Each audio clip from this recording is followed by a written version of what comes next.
And welcome everybody to ANZCAR Thunder Series 2 of 2022. I am Peter Wilkinson and I'm joined tonight by Edward Foster, but we're at Charlotte Motor Speedway. We've just finished practice. We're just about to jump into qualifying. We're both here action-packed, ready to go for a fun night because we think there's going to be chaos ensuing. Tonight's sponsor is ANZCAR themselves. Go to ANZCAR's Facebook page if you want to sign up to or the website. Go to check out them. Actually, Edward Foster, you're the king of ANZCAR. Where can people go if they want to know more about ANZCAR? And welcome to the commentary team as well. Thank you very much, Edward Foster, and I'm going to go AKA the second choice voice. That's it for tonight. After unfortunately, our good mate Carl Withy still unable to join us, still being a little bit under the weather. So, best wishes out to him. Hope to see him back in here soon. But yeah, certainly for us, ANZCAR, ANZCAR.com is the best place to get all your information. We also have the ANZCAR Facebook page as well, and the league info page in iRacing. Good source of information, but the website probably your best stop to find out everything that's going on, and then that'll lead you to the Discord and everywhere else. So yeah, definitely. So what do you expect to see tonight? We're at Charlotte Motor Speedway. It's a track that almost everyone in iRacing has driven at some way, shape or form, with all the different layouts it's got. It is one of those staples of every single league race, or not league race, every single official race if you are going to one. It's a beautiful looking track. They've just updated it. They basically update it every year, I think, about now. But fast, flowing, lots of crashes. Is that what we're expecting to see tonight, Edward? Well, I mean, I might not be the best person to ask because we got a very unexpected race last week, didn't we? We did. With a crazy result there at the end that I don't think anyone expected to see. So, yeah, certainly Charlotte is a place that is very, very familiar to anybody who drives stock cars, particularly on iRacing. Got the Roval layout, of course. Tonight we're on the mile and a half speedway, what they call an intermediate track in oval jargon. So, look, it's going to be somewhere that's very, very familiar to everybody. So there shouldn't be any issues with anybody sort of learning the nuances of the track. And there are a few, but most people should be on top of it. I think it's a very, very well-known, very regularly run racetrack, this one. So, look, I would hope to say that we're going to see a fairly clean race. We do have a really big field. I think we've got a full field of about 42 in here tonight, if I'm counting everything correctly. And that usually leads to some early carnage. There's a few new faces in there as well. So, yeah, who knows? Who knows? I'm afraid I haven't really answered your question. That's okay. I'm used to that. No, if we had the number one commentary person in the booth, we'd have all the answers, all the questions answered 100%. But our thoughts and wishes go out with Carl. I hope he does get better soon. We really need him because we need to lift the quality of this broadcast so people can actually tune in. Let's have a look. The guys are out there on the track now, banking their first lap and then pushing hard on the second lap because every single tenth is going to count. We are under 1/10 that separates the top 4 currently, and 2/10 for the top 10. It is one of those tracks where you need the wind behind you and the gods with you as if you want to get to the top of the table. But it doesn't really matter, does it, Edward? You can basically win from anywhere. You can. I don't know about anyone else, but you can win from anywhere on this track. Not so far this year, but yeah, definitely. Look, it's one of those tracks where you're going to see very, very close qualifying times and a little... You know, you lift 5% too much on the throttle for half a second is going to make the difference between you being pole and potentially being 10th. The way that this place works, there's not an awful lot of off-throttle time. It's very steeply banked and high speed, and as a result, there's not an awful lot of speed differentiation between the fastest and slowest points of the track. And as a result, that leads to very, very close lap times. We've actually just seen Jaden Russell head to the top of the timesheets with a 30.703. Just eclipsing Hamish Gallagher, actually. So some fairly familiar names up there at the front and a couple of surprises as well. So should be an interesting grid. Yeah, it definitely will be. I'm watching Skurlock go around at the moment. He's one of those ones that's always up the top, but pretty common looking top sort of 3 anyway from what we saw last week with Jaden Russell, Hamish Gallagher, Ruben Phelps in there. Skurlock goes to 4th to just add to that list. We've got Jones in there in 6th as well. Aiden Schultz in 5th. It's everywhere. I'm getting feedback from you, I think.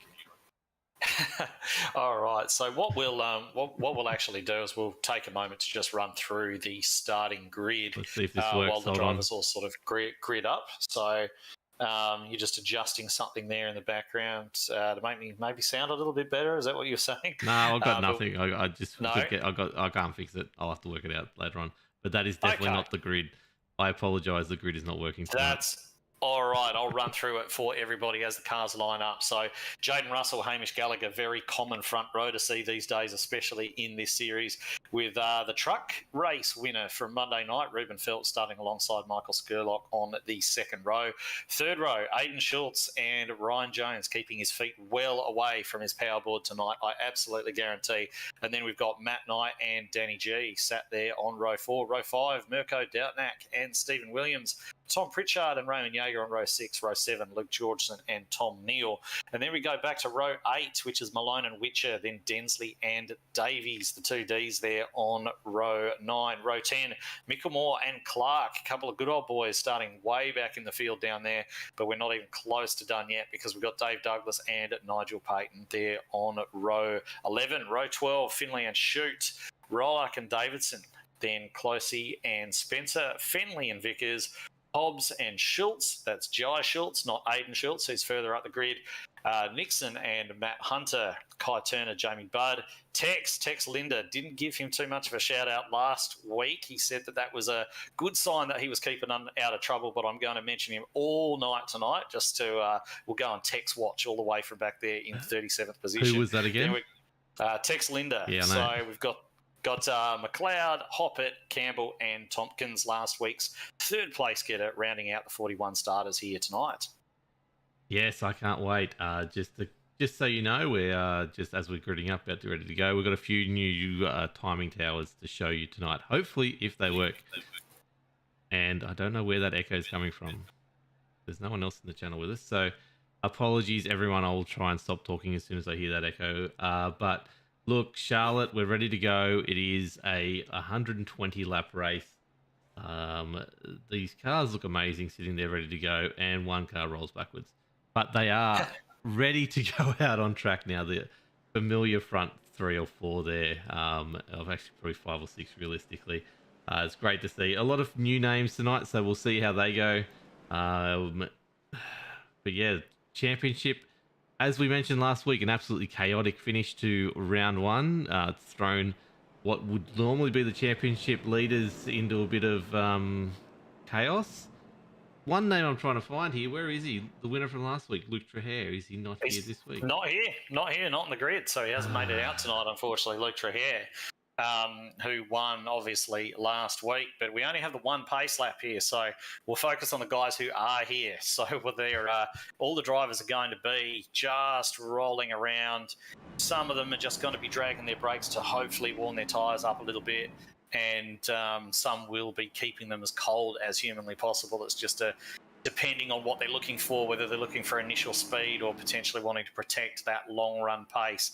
So we're going to see what they're able to do here.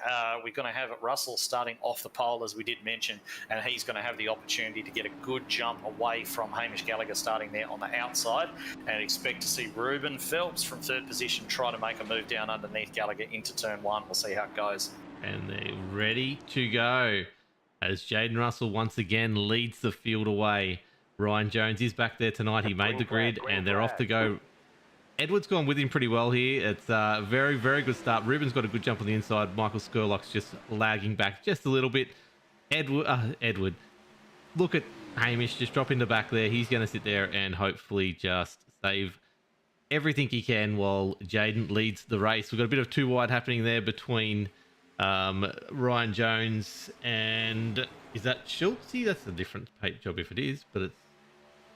Yeah, Aiden's got a bit of a different look on the car tonight, but yeah, he's just ducked underneath Ryan Jones.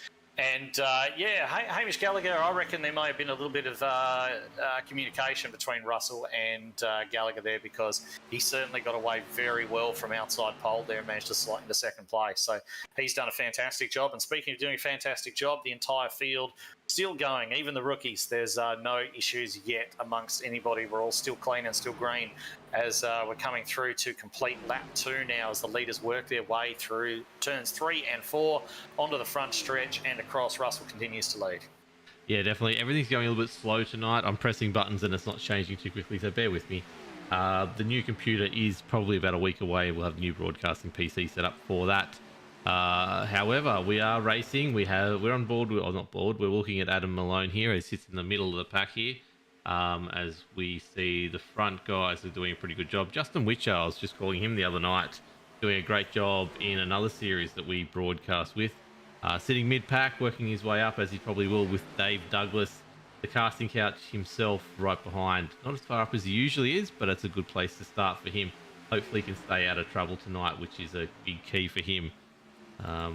Luke Georgian, though, is up a fair way up. He's 12th at the moment, which is pretty good, right behind Stevie Dubb and Raymond Yeager, looking pretty good as we see Clayton Davis making a move there, one of the newcomers.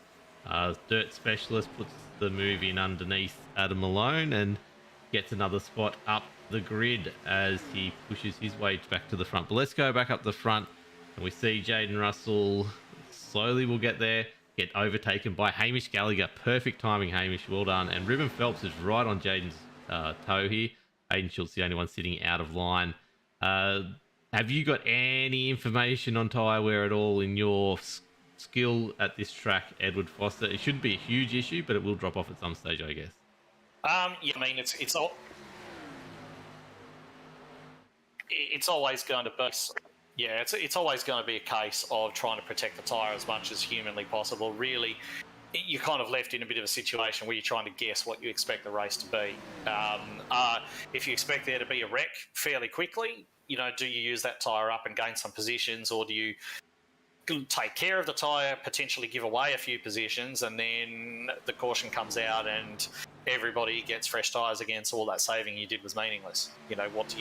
You've got to kind of guess, and so much of this game is guessing how the race is going to play out, what are the cautions going to be, when are you going to get them, who's going to bring them out, and those kind of things. And if you've got a crystal ball, you probably win every race. But yeah, it's the wonderful unpredictability of it. But we've got a little bit of a breakaway here at the front. Sort of these top 6 cars seem to have a little bit of pace. They're just pulling away from Matt Knight there, who's in 7th position, holding on just sort of tenuously there. And then there's a bit more of a gap back to Danny G and Raymond Yeager and that crew, sort of the beginning of the mid-pack, if you like. But certainly a nice little 6-car breakaway here at the front. And remains to be seen how long some of these guys can hold in, or whether they're going to string out, potentially burn their tyres up and maybe start to fall back towards those guys in the mid-pack. Yeah, it's interesting watching this front pack. They are moving around. It's not like they're staying in one distinct line and using that draft effectively. They're actually battling or not battling, but they're definitely changing positions a lot, which I thought would have slowed them down just a little bit. But you can see there, like, there's no order to that. They're just all out amongst cooling the cars down, keeping everything all in check. But they are definitely building that gap. The Matt Knight has closed it back up just a little bit now, as Aiden Schultz gets left out to dry, but becomes the top line as Skurlock then gets left out to dry. So. Yeah, just running side by side the way they are will definitely slow them down. But talking about the draft, a lot of people sort of talk about the draft being key in NASCAR, and it is, it plays a part. But a lot of the time, people are thinking of super speedway racing when they think about the importance of it. It's not really so much of a factor here. Like a well-driven car running alone can easily chase down a pack that might be sort of running together and maybe jostling or may not be driving quite as well. So it's not the be-all and end-all the way it is at a place like Talladega or Daytona, but it looks as though everybody sort of picked that low line at the moment as being the preferred line. We probably will see a few guys try to make moves around, especially as the tyres wear off. Quite often when the tyres are fresh, running around the bottom is the best place to be, and then as they wear off, you kind of want to migrate up the track a little bit. Guys like Dave Douglas like to explore that quite a lot. You'll see a guy like him sort of moving around the track, trying to run the wall, testing that out, and he's probably one of those guys who really likes to try and pioneer that and run up around the wall and test what can be done there. And of course, if it works for him, you'll see people taking notice of that and sort of gradually moving up the track as well. So we're only 11 laps in at the moment, so we're kind of coming up to maybe the 15, 20 lap mark. You might see a few guys start to migrate a little bit more towards that top line, but at the moment, it really does seem that the bottom lane is the place to be, and all the leaders certainly, they're very happy with where they are, all just sort of running line astern at the moment, waiting for somebody to be the pioneer and test out and maybe try and get another line, maybe prove that another groove's got something in it. Definitely. As we go, we start to have a look back down the pack. In 26th place is Jai Schultz. We mentioned him before. The other Schultz, they're battling out to see which one's the better Schultz each week. But Jai Schultz is back 7 positions up, though, from his starting position of 33. So it's a very good run so far. It is one. I just wanted to show off the timing tower here. We're going to go to the positions gained. If it works, there we go. So that's the top 15. It's not going to roll through the top 20, so I need to fix that one. Oh, no, there it is. It's slowly doing it. So you can see there Malone is up 6 places as well. So, down 6 places. But yeah, Schultz there, 26, is up 7 places, the biggest move overall. Roman Jaeger up 3. Dennis Densley is up 5 in the top 20 there. That's a pretty good effort as well. So let's go back to the real thing, which is there's a 3 tenths gap up front as Hamish Gallagher has just kicked away a little bit. Something that we did not expect to see at this stage of the race. There must have been just a little bit of battling going on there, but it seems to be just a little bit of gap there between all the front crew. So something must have happened there. We're in the cockpit here. I didn't want to go there. I wanted to go to the gearbox. As we look backwards and look at Jaden Russell trying to close that gap back up, and the rest of that group. But there's definitely a bit of a gap happening at the front. Did you expect that this early on in the race, Edward? Yeah, I did actually. I wouldn't be surprised to see a guy like Hamish, who's actually really good on his tyres, and Russell, who's made so many strides in the way that he drives these cars in recent months, I suppose, start to pull away once the tyre wear really became a factor, and we've got a few of the other guys just sort of falling back.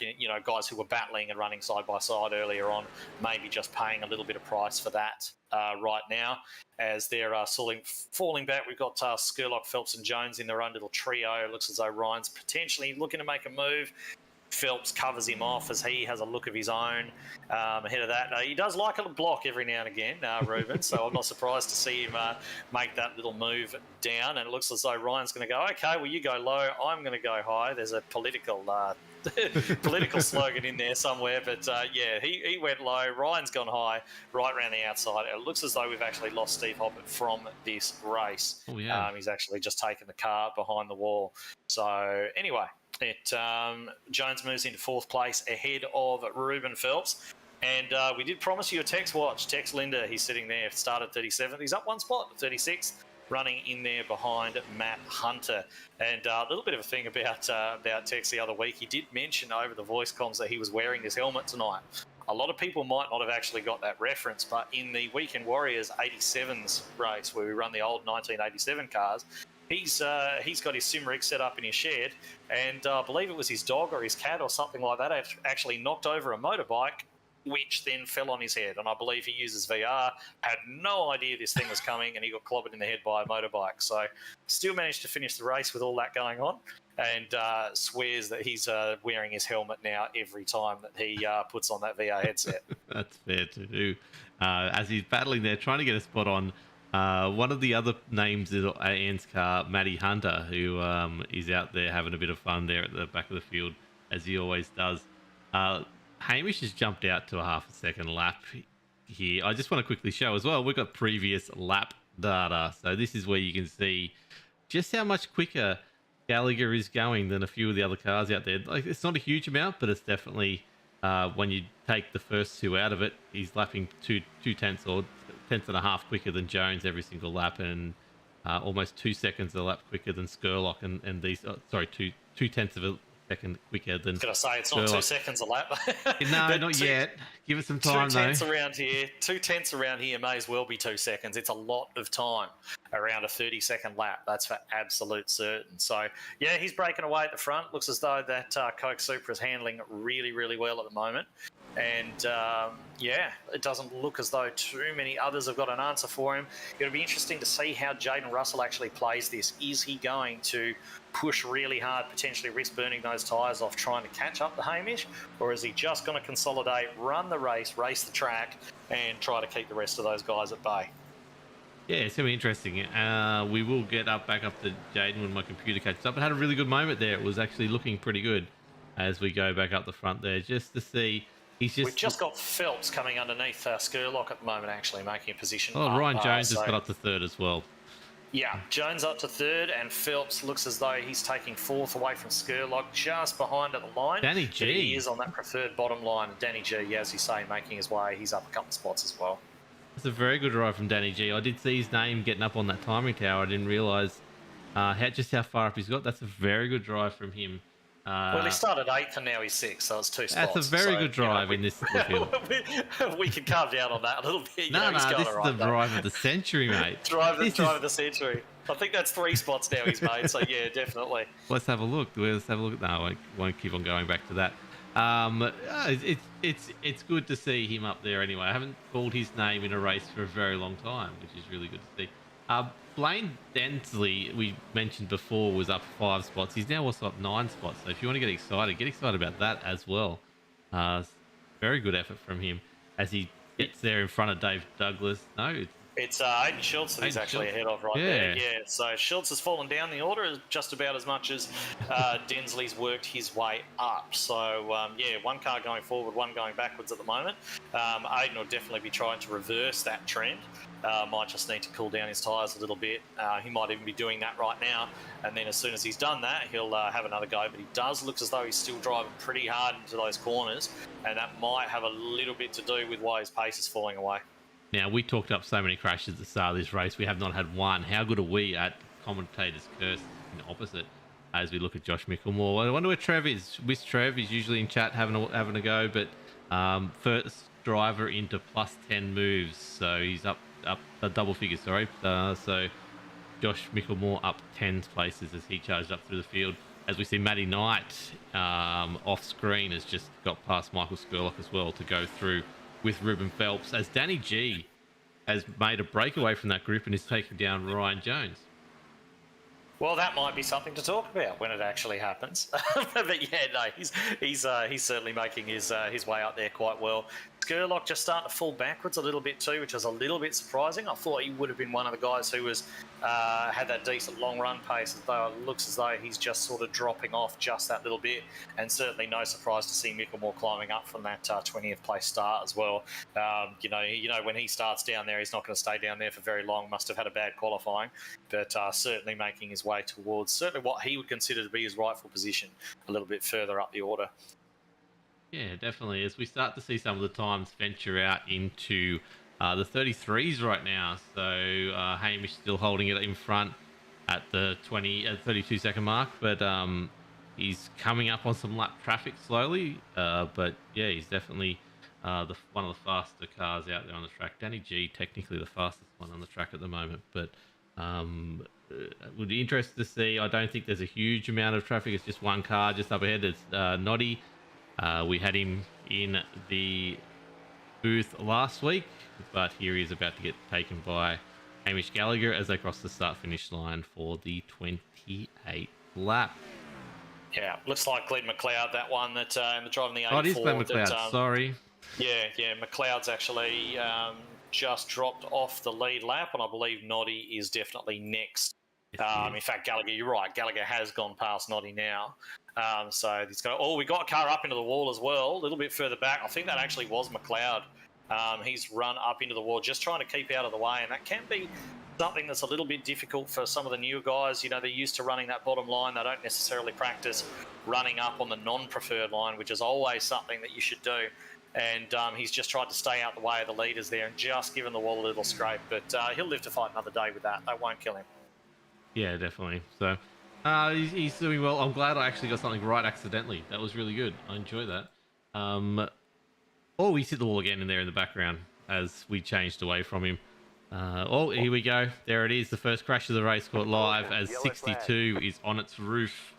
Yeah, Mirko's got caught up with that one, unfortunately. So if you have a look back at it, you can see that McLeod's trying to keep out the way. He's bounced off the wall a couple of times, and Mirko actually, McLeod hasn't really caused that. Mirko's come along, gone one way, gone the other way, was a little bit wrong-footed by him, and has tried to turn out to take him on the outside. Lost the rear end, cannoned off the fence, and has actually taken out McLeod as well as part of that. So unfortunate for both of those guys. Looks as though he just got wrong-footed and lost the rear end. Simple. Yep, definitely. Let's just go back a bit on board and just see at full pace how interesting it is from that angle when you are going at such a speed. He just, Yeah, he'll be a bit disappointed with that. He tried to change direction quite quickly and just unfortunately lost the back end. But normally you kind of have that on really old tyres, but the tyres aren't that old. So, yeah, I don't think he'll be too happy with that. But in any event, we've got the leaders coming down the pits now. I think just about everybody is in.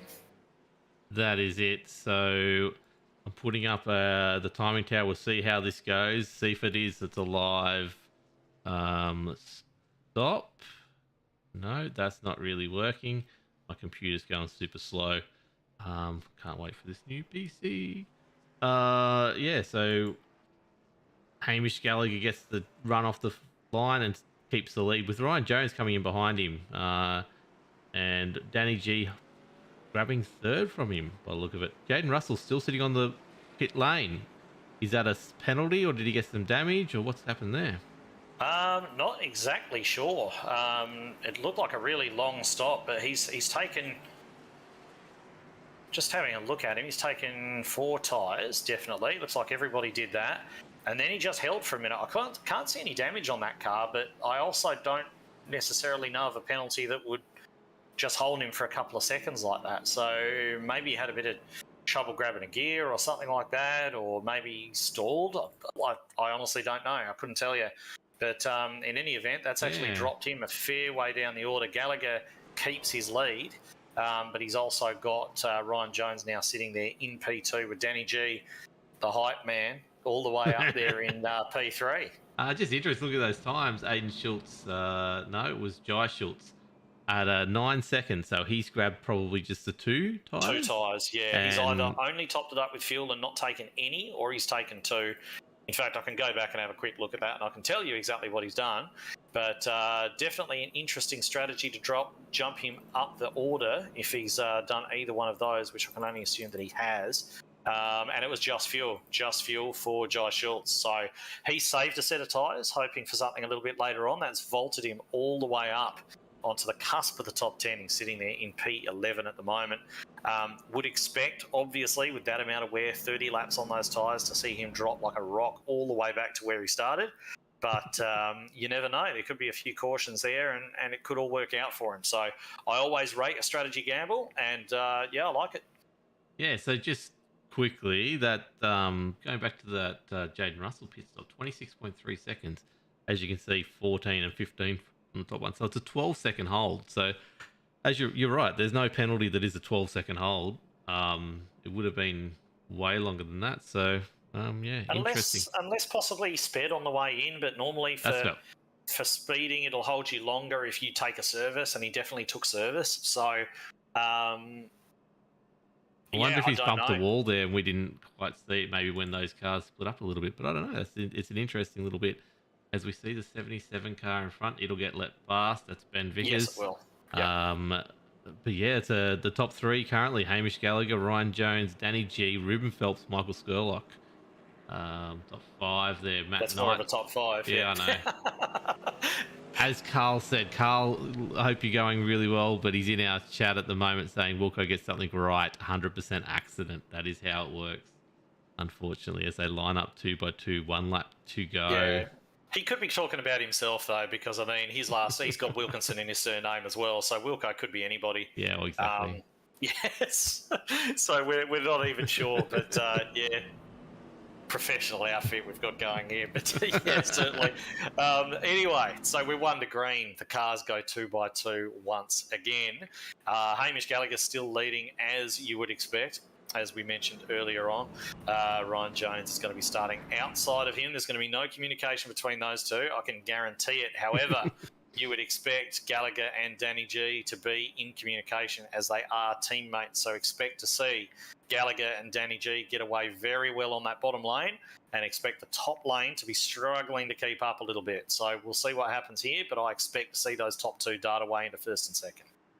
Yeah, it's pretty safe bet there. It'll be interesting to see if Jones can get down in front of Skurlock then and take that third position. But Jones has shown a little bit of speed tonight. Ruben Phelps, Danny G's the one to look out for, whether he can get past Hamish or he just sits behind Hamish, being teammates to just take it. That's a pace car is in. The green flag goes as Hamish and Danny G, as predicted, jump out to 1-2. See if Ryan Jones can get down to the inside, as he does. And Ruben Phelps and Michael Skurlock there to fight it out for fourth position. But Hamish has got a significant lead on his teammate there. It's a very good effort for a good start. Almost 3/10 already, as Ryan Jones and Ruben Phelps aren't playing nice. But Ruben finally gets in front to get onto that podium position as they tuck in behind Danny G. And we have got half a lap without an incident. This is good stuff. That yellow car, is that that's Glenn McLeod out of position? No, that's not. No, McLeod's in a blue and white car in the That's 84, right. So yeah, not 100% sure who that is, but yeah, certainly Ruben throwing a nice little Ruben block down there onto Ryan Jones when he had a look down underneath him. Ryan's not taking no for an answer though. He's having a look down. Ruben's moving around a lot going into the corner there and trying to force Ryan to the outside, which of course he's perfectly entitled to do. Not sure if I'd be doing it this early in the run because it's really hurt his momentum, and you can see that there in the way that Jones has managed to get underneath him now. And looks as though Skurlock's looking for a piece of the action. All these guys on fresh tyres are going to be fighting over that bottom line, hoping to get down there. And Ruben, for all his aggression, is now kind of hung out there a little bit on the top where he doesn't want to be. He's now got another chance to sort of filter in. He's just trying to cover off Knight, who's trying to have a look underneath him as well. And now has left Knight, and I believe that is Densley there side by side. And it looks as though Densley might have even got a really good run off that turn 4. And is he going to be able to clear Knight? He's actually done it. Knight's taken a bit of a bobble over the grass. And yeah, Densley's actually got that position. So he's going to slot in right behind Ruben. Yeah, no, it's a very good move from him. He's up many positions, as we were talking about before. As he goes in underneath Ruben Phelps here, sets himself up for this corner here, just basically dives down in and easily takes the position away as Ruben Phelps jumps in behind, not to go any further back. Ryan Jones at the front, though, is past Danny G and chasing down Hamish Gallagher, but we just saw there Josh Micklemore might be moving up the inside of Knight there as well. No, doesn't quite get it to happen.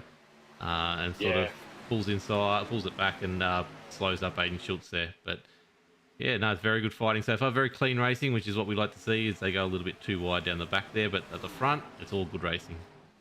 Yeah, Densley's the one who's interested me at the moment. The way that he sort of handled this restart, he's gained a lot of spots.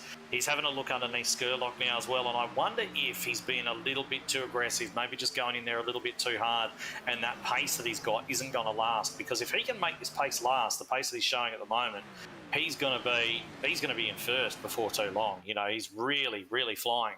And doing a great job as he comes up here to have a look at Danny G. It looks as though he's going to go underneath him, have a look. No, he's going to slot in behind for the time being. But he does look as though he's pushing very, very hard. So I wonder if in 10 to 15 laps that pace is still going to be there for him. Yeah, definitely. It's an interesting one. We've seen it happen so many times, especially with newer names to the series. But yeah, he might be best just to sit there and sit behind Danny G, because I don't think they're going too fast. As we go up front here, Ryan Jones does put it down the inside of Hamish Gallagher to take the lead of the race on the 40th lap of the race at 1/3 race distance. Yeah, I know Hamish isn't having a bar of that. He'll just be quite happy to slot in behind. He doesn't want to get caught in a side-by-side battle at all with anybody, least of all Ryan, I think. So he'll just slot in behind and run in the wake for a little while there and make his move back when the time is right, if he's able to maintain the pace. And there's no reason to suggest he wouldn't be able to. But Jones certainly is showing a really good pace at the moment. He's going to enjoy his time in the lead. And we never know. He may be able to hold it there for the remainder and maybe in contention at the end of the race. We'll see. Yep, definitely. As Ryan just gets away a little bit, but Densley has made that move stick on Danny G and is now chasing down Hamish as well. So we could have a three-way battle at the front again, which would be pretty cool to see.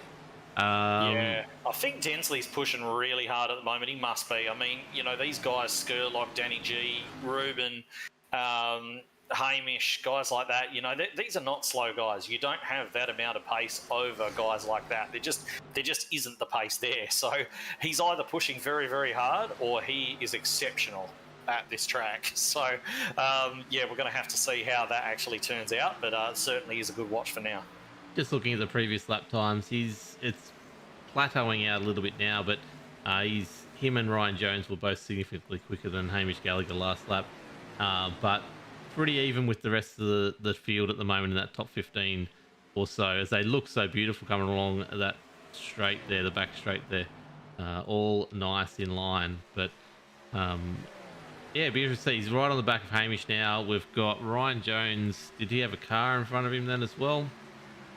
Just can't get the camera to come up. Essentially, yeah. He's just getting around Glenn McLeod, who's trying to keep right out of the way on the bottom this time, not wanting to run right out against that wall, because we know what happened the first time that happened. It all went horribly wrong. Yep. So he's just tucking to the inside there and letting the field pass him up high. And once they all file by, he will continue on his merry ways. We just see Skurlock now just having a little bit of a look underneath Danny G, and it looks as though Densley has just started to lose that pace. I'm not sure of the actual comparative lap times, but certainly Danny G taking chunks out of that gap now. Yeah, so currently last lap, yeah, he's definitely 1/10, almost a tenth and a half slower than all the cars around him. So it'd be interesting to see if how long he can hold on to that pace, and if he does start dropping back. As in the background there, in the blue and white car, getting very sideways. I'm trying to think, is that Kobe Jordan? Yeah, it might have been. I did Yes. see that car get out sideways, but I didn't jump onto it quickly enough. It is. Was keeping an eye on the gap between sort of Skurlock, Danny G. Remember, Skurlock didn't have brilliant long run pace the first time round. He was pretty good and he hung on for the first few laps on the tyres. But Skurlock's also one of those guys that if he does burn off his tyres or something like that in the first stint, he's going to recognise that and he's going to change things. He's going to change things for the next stint. So, that's obviously. So, although he does still look as though he's diving in quite hard into the turns. He took a chunk of time out of Danny G on the way into turn 3 there, and that's normally the way that you burn up the right front. So I'm not sure if Danny's going in quite slow. I know by his own admission, Danny's one of the easier, gentler corner entry type drivers. He doesn't take a lot out of the car on corner entry, so it's not that much of a surprise to see cars gaining on him there. Whether or not that just means that Skurlock's pushing in there a little bit hard, I'm not sure, but in any event, time will tell. And Ruben Phelps just sitting there keeping watching brief, and Josh Mickelmore all the way up now to sit on the back of this leading pack in P7, and expect him, now that he's up with his more familiar crew, he's going to be looking to move forward from there too. Yeah, definitely. The lead still hovers around that 0.7 of a second mark, as Hamish and Ryan Jones sit 1-2. There's some names back in the field that we'll go back and have a look at. Matty Hunter, the man, the myth, the legend, is up 10 places at the moment, doing a great job there, coming through the field as he does. I wanted to quickly shout out, every time I looked at it, the new gun Clayton Davies was sticking his nose out looking to overtake, but I think he's heading slowly backwards at the moment as Jaden Russell makes his way back through the field after that 12-second longer pit stop than everyone else. So doesn't seem to be quite having it so easy getting past him, but he's should be able to get past him as they battle away in the background behind Kobe Jordan there. There's 3 to 4 wide with some after dark racing action there from, that should be Tom Neal or Nigel Patton. That'd be Nigel Patton. Yeah, there's a few in there. No, it is Tom Neal, sorry. Yeah, you've got Patton and Neal and Kobe in there as well. So there's a nice little dogfight going in there right now for sort of the mid-teens in terms of position. Unfortunately, for all those who are joining me on Text Watch, it's all gone horribly wrong. He's on pit road at the moment. He's about 17 laps down and actually picked up a little bit of damage in that caution, I believe. He may have even clipped Mr. McLeod as he was spinning around. So unfortunate for him, but it looks as though he's out of contention. That is a shame, as I just wanted to go to the front quickly because it's down to 4/10, and Hamish Gallagher is making some good inroads into this lead. So the front pack just looks like a normal front pack again after they were so strung out only probably 10-15 laps ago. Just quickly, let's go to the stint length at the moment. The current stint length, they've been 20 to 21 tyre laps since the last pit stop happened. So it is that time when you're starting to think cars might start to drift off. But let's see how quickly they do drop off, as not many of them are in the 33s yet. It's definitely about half a second quicker than what they were going, obviously, when they first came out, as Blaine gets very high there, almost into the fence, but a nice exit. Yeah, tell you what, Gallagher's starting to move back on the back of Jones now, as we saw Jones charge out pretty hard off that restart, make up those positions, get to the front. And now Gallagher certainly has got the speed on him and is sort of starting to come back. And Densley, though, he's not got the pace advantage that he had, but he hasn't really fallen off, though. I would have expected, with the way he was charging forward, perhaps Danny G to have made a move on him by now. But, yeah, he's hanging in there. He's hanging in there in third, so that's going all right. And we did mention Jai Schultz earlier on. Remember, he took he took no tyres in the pit stop and vaulted himself all the way up the order into P11. And now he's all the way back in 34th. Yes. Last car on the lead lap. I was just trying to find him then. It was, I didn't realise he'd gone that far. Here goes Hamish. Hamish underneath Jones. Jones gives him a little bit of a squeeze. No harm in that. No contact between the two of them. He'll try to hang in around the outside. If he's smart about it, he'll just drop in behind Hamish now, not fight that too hard. There's no point fighting that on the outside right now. You're just going to burn those tyres off more. He's already sort of... they get very, very close here, don't they? They do. He's already kind of charged out hard, and it's already obviously carrying a little bit of a tyre deficit to Hamish.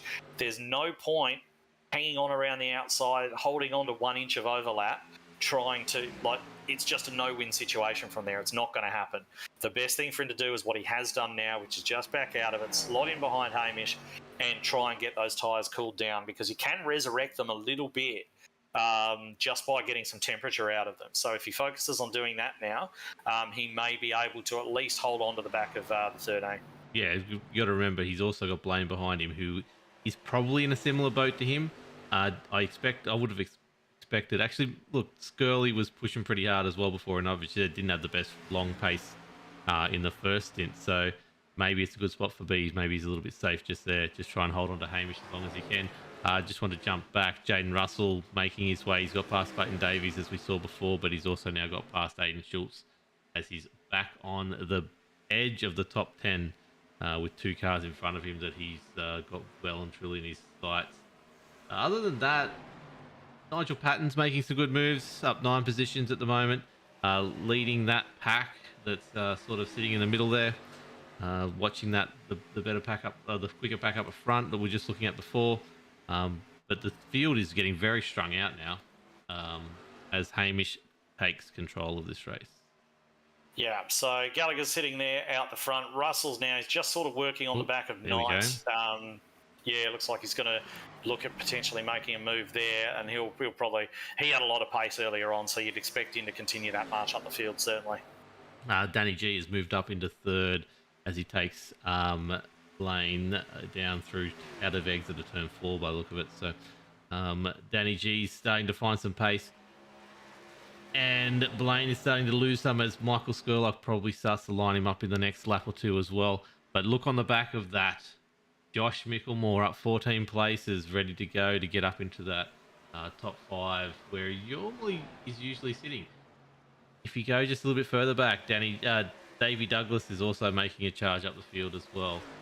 Very, very familiar names up front at the moment. This series is known for people like Dave Douglas and Ruben Phelps and Ryan Jones and Hamish Gallagher for being up the front.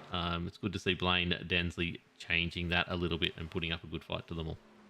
Yeah, I mean, that's what this series is about. It does sit in the tier below the Cup, both in real life and in ANZCAR. It sits below as sort of the second tier. So the whole reason that it's there is to sort of serve as that intermediary between between the truck series where guys may start out and then they may run a few of these races and then they might come along and try to qualify for some cup races as well. So it's good to see some new names coming along and sort of getting up there into the top 4 and 5, and I think even if Blaine does fade from here, and I'm not suggesting that he would because he looks as though he's kind of stabilised there, even if he has just recently lost a position, but he's still giving a good account of himself. We've been on green for a certain number of laps now, good few laps. And he's still hanging up there in front of guys like Skurlock and Mickelmore, hanging on the tail of Danny G and so on. So he's given a really good account of himself tonight. And what he's doing there in terms of getting up there and mixing it, matching it with some of the regular cup guys is exactly what this series is for. So it's really good to see him running there up the front. Names like Matt Knight as well, who's been around a little while, but, it's sort of on a semi-regular basis, and some of the others. It's really good to see. There are some guys having really solid nights a bit further down. Don't forget we had a 41, 42 car field here tonight, and we've got guys like Clayton Davies, Tom Neal, sort of running there in the top half of the field. So it's really good to see. Here we go. As we've got a caution. Jai Schultz has dropped a fair way off the pace here. He's coming out of the pits. That's not the caution. Oh, here we go. Nigel Patton is slowed down significantly. Yeah, he's all banged up. I'd say he's involved. What's happened there? He's got the signs, doesn't he? Let's go back. Yeah, he's gone into the side of Malone there. It's actually a bit hard to see what the case was there. He's gone in under Malone. I think Malone's got a little bit sideways on the entry to the corner as well, which has cost him a little bit of speed, and then just 2 into 1 didn't go. Yeah, it's interesting. He's got the 15 car there, right? Tom Pritchard right up his tail, and he gives him a bump. That's what it is. Yeah, but Pritchard, it's not a huge amount. Yeah, the reason there was that overlap in the first place is the fact that Malone got a little bit sideways. It wasn't much, but it was just enough. Oh, the 064 of Brent Hobbs, who I was going to shout out before, has come to grief in this as well. I think he's pulled it up and locked it up. Just clobbered straight into that, unfortunately. No damage to the car. He's going to need new tyres, but that's not the worst result in the world. Yeah, no, that's absolutely fine. He'll get away with that and live to fight another day. Meanwhile, everybody's come down the lane as you'd expect. We're just keeping an eye. I'm just keeping an eye on Hamish Gallagher at the moment. He's out. Jones is out. Yeah, all the leaders are going to filter out pretty much in the same order as they were before, it looks like. And just while we're under caution here, we might just have a quick recap of the drivers that we've lost from this race. Wesley Closey, he is actually still out there, I believe. Possibly. Yes, he is out there, but he is 11 laps down. Glenn McLeod, he's taken that car behind the wall, sitting there 29 laps down at the moment. We've lost Tex Linder, as we talked about earlier on. Mirko, of course, in that first caution, Mirko Dortnack going out of the race. We have actually got a new leader. Brett Campbell and Steve Hoppert as well out of the race. So Justin Witches decided to stay out, and he's actually leading the pack. I've got on my timing board, which is where he's sitting right now. So he has 32 lap old tyres, along with Braden Shute, who stayed out there as well. Got some track position, but as we saw, Jai Schultz, it did not work out for him before. Yeah, look, I can't. As I say, I do like people running different strategies, but I can't envision a way in which that's actually going to work out. I mean, if we were close to the end of the race, maybe. We might see a situation like we saw with Traher last week, where he stayed out at the end, managed to hold everyone off, where we had a spate of cautions there at the end, and he ended up being able to bring that home as the race finished under caution. But we've still got almost half the race to go. And unless we get another caution immediately, he's going to drop like a stone there. And even if we go like 10 laps or something like that, that's not going to be enough to send everyone else down the pit lane. So he must be thinking to himself about trying to keep a fresh set of tyres for late in the race in case something happens that works out for him. But certainly, I can't see a way in which he isn't going to absolutely drop the second the green flag comes out. But as we say, it might pay off later with that extra set of tyres in hand. We don't know. I did mention Braden Shute before. He has actually gone into the pits since on the next lap around. So Justin Witcher is the only one out there that's been on that has not pitted in this cycle of the caution.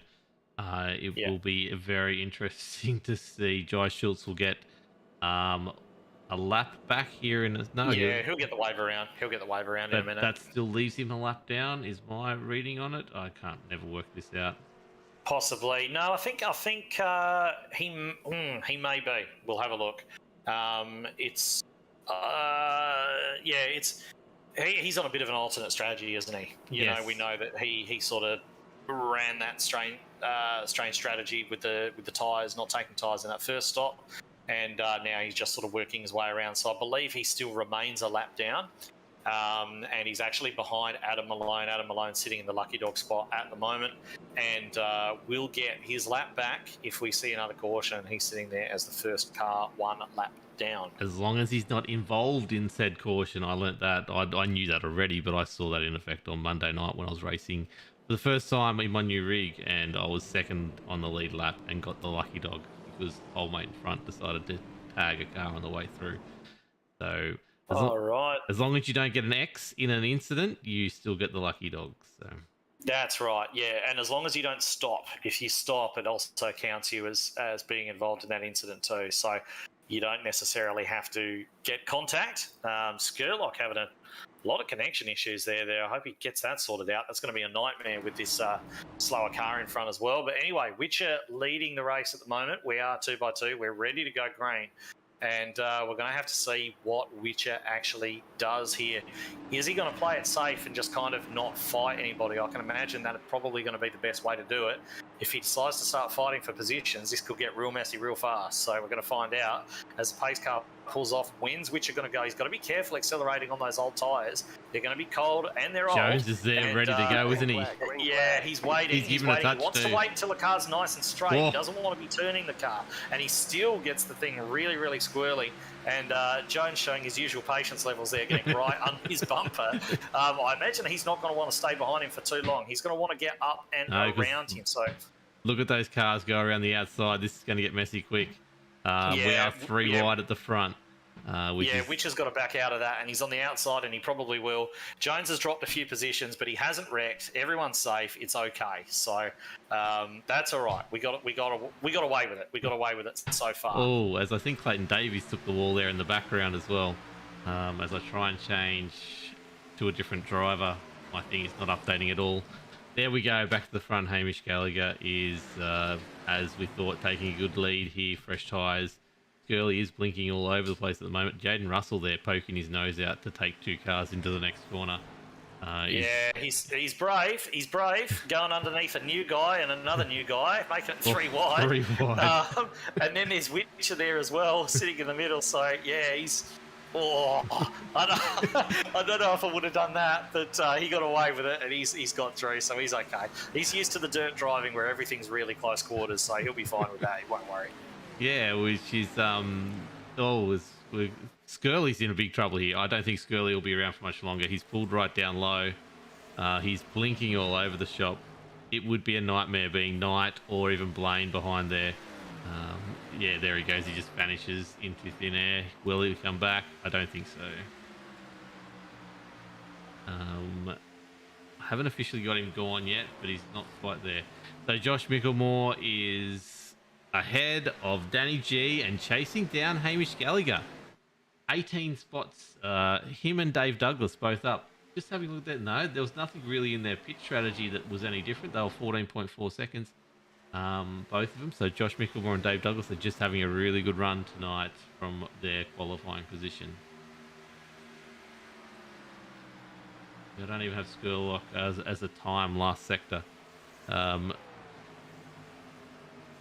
But yeah, the battle is going on at the front still, as Skurlock is right in between everyone at the moment. Blaine just needs to get past him and put him out of his vision. But Brian Jones has gone backwards a little bit from that start, unfortunately, because of getting stuck behind Witcher, as Witcher is now down to 17th position. So all that time, he really needed another caution straight away to keep that track position. Unfortunately, didn't come for him. Yeah, he certainly did. Yeah, he must be playing the long game, just trying to keep an extra set of tyres in there. What he's really going to be hoping, though, is he doesn't drop a lap. Yes. in the time that it's going to take. Ruben throwing another block on Ryan Jones then as Jones looks to the inside. He's not shy with the blocks tonight, that's for absolute certain. No. Blaine Densley's blown the motor. He's just called out that he's blown the motor. So that's unfortunate. He was having a great run. He was sitting up there still in the top 10. And he was carrying a little bit of damage on the front. And, yeah, that motor's gone. And he did exactly the right thing there as well. He called it out. He let all the other drivers know on the radio that his motor was gone. And he got the thing down onto the apron as quick as possible, gets it down to the pit lane, and we remain under green. So that's a big round of applause for him. He's done an awesome job there to get that off the track. Yeah, we're talking about a new person to the league and putting on a great show, but that is a great effort for what was unfortunately a bad thing to happen. But yeah, he dealt with that extremely well, so well done, Blaine. Yeah, good run tonight. Absolutely.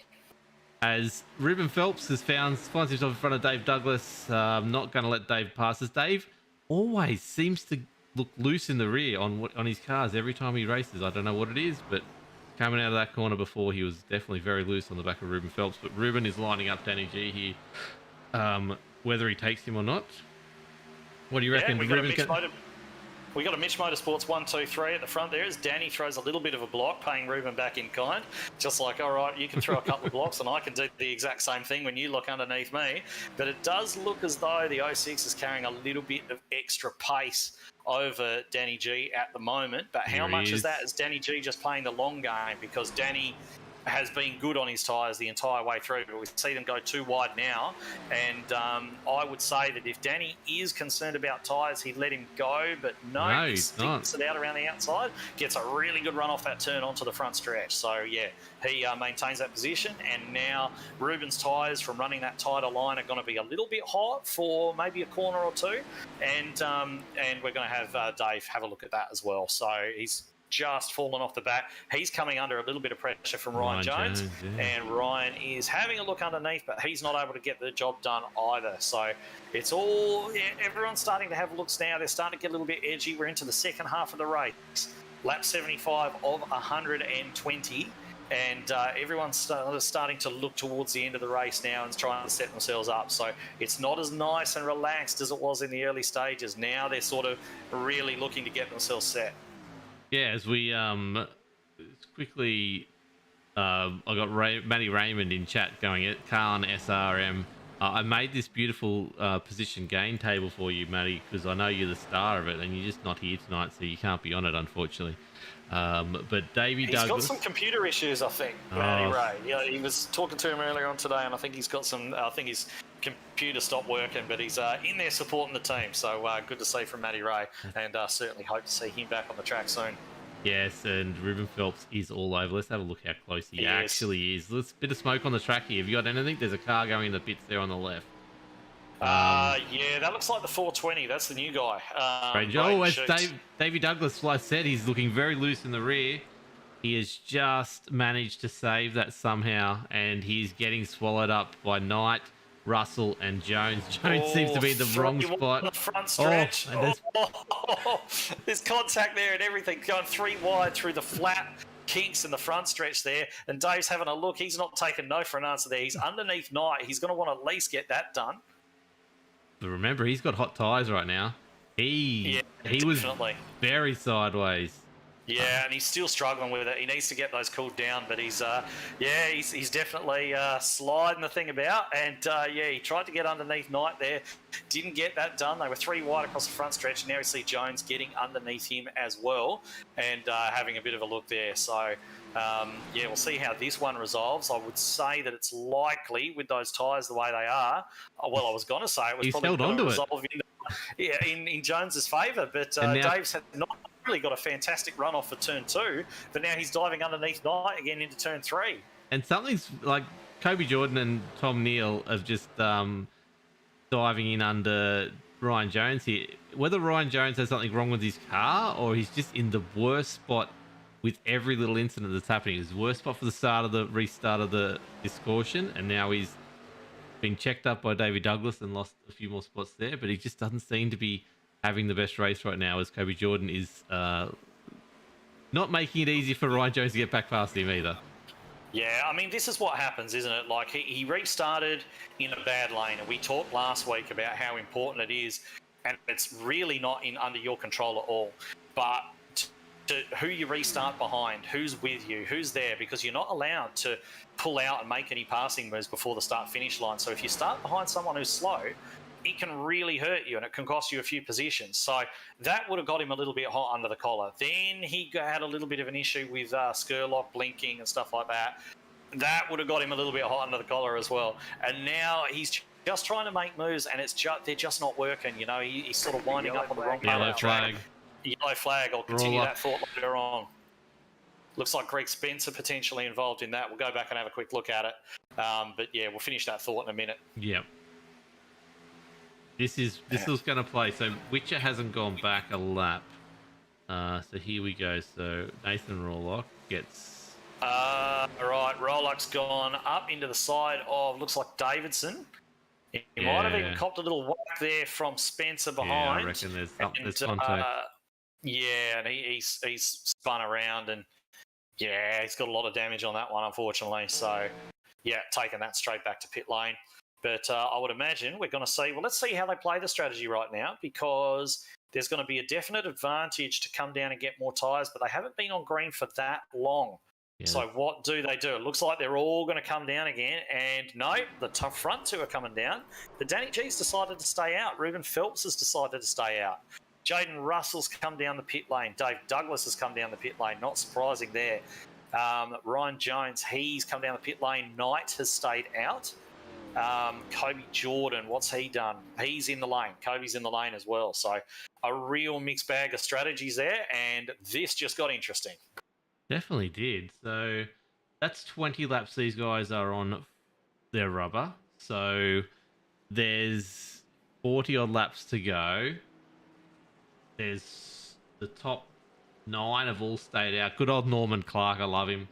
Up to 9th, up 12 positions by staying out there. But he has 21 lap old tyres. Greg Spencer, who was the one who was involved in spinning Nathan Rawlock there, he's up 21 positions because he stayed out. Matty Hunter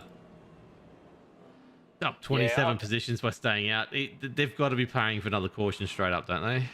Yeah, not straight away, because that just won't change anything. Hold on. Some of them are going in now. Some of them are starting to head in again. Yeah, and just on that wreck as well, I don't think Spencer had too much to do with it. It looks as though Rawlock and Davidson, they sort of got together, and that's caused them to check up, and Spencer just hasn't been up. He was so close behind, he just hasn't had the time to get on the brakes. So although he was the one who kind of spun Rawlock around, that it really wasn't anything to do with him.